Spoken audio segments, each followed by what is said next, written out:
ঈদুল আজহার ছুটি শেষে প্রথম শুক্রবারে রাজধানী ঢাকা সহ সারা দেশের কাঁচা বাজারগুলোতে দেখা গেছে মিশ্র চিত্র। রাজধানীতে ক্রেতা বিক্রেতার তীব্র সংকটে অর্ধেকের বেশি দোকান বন্ধ থাকলেও রাজশাহীতে দেখা গেছে ভিন্ন চিত্র। সেখানে ক্রেতাদের ভিড় বেড়েছে। ঢাকার বাজারে ঢেঁড়স 40 টাকা, পটল করলা প্রতি কেজি 60 থেকে 80 টাকা সহ অধিকাংশ সবজিতে স্বস্তি মিলল। কাঁচামরিচ ও পেঁপের দাম ঊর্ধ্বমুখী। অপরদিকে রাজশাহীতে পাইকারির চেয়ে খুচরায় সবজির দাম কেজিতে 10 থেকে 15 টাকা বেশি। সেখানে ঢেঁড়স 30 থেকে 40, ঝিঙ্গা 20 থেকে 30 ও করলা 40 টাকায় বিক্রি হচ্ছে। উভয় শহরেই ঘরে মাংসের পর্যাপ্ত মজুদ থাকায় মাছ, গরু ও খাসির মাংসের বাজারে ক্রেতার সমাগম বেশ কম। ফলে ঢাকায় মাংসের দাম স্থিতিশীল এবং মাছের বাজারের দাম কিছুটা নমনীয় রয়েছে। কাস্টমার নাই বললেই চলে, আমরা দোকানপাট গোছাইতেছি।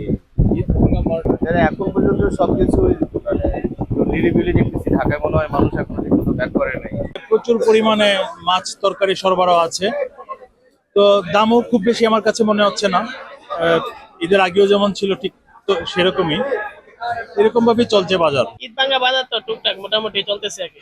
এতদিন তো বন্ধ ছিল, তো এখন হয়তো গ্রাম থেকে আসতেছে মানুষ, নামবে 2 দিন। বাজার দাম কম, গত ঈদের আগের তুলনায় অনেক জিনিসের দাম কম। যেমন পটল আছে 40 টাকা, ভেন্ডি আছে 30, শসা আছে 50, আলু তো আগের দামে 25 টাকা কেজি। এগুলোই তো আর কি। বেগুন টেগুন আলুর দাম কম, 60 টাকা কেজি।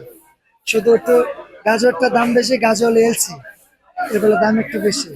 আর তো এলসি কম দামে করলে আসে, নাহলে তো আসে না।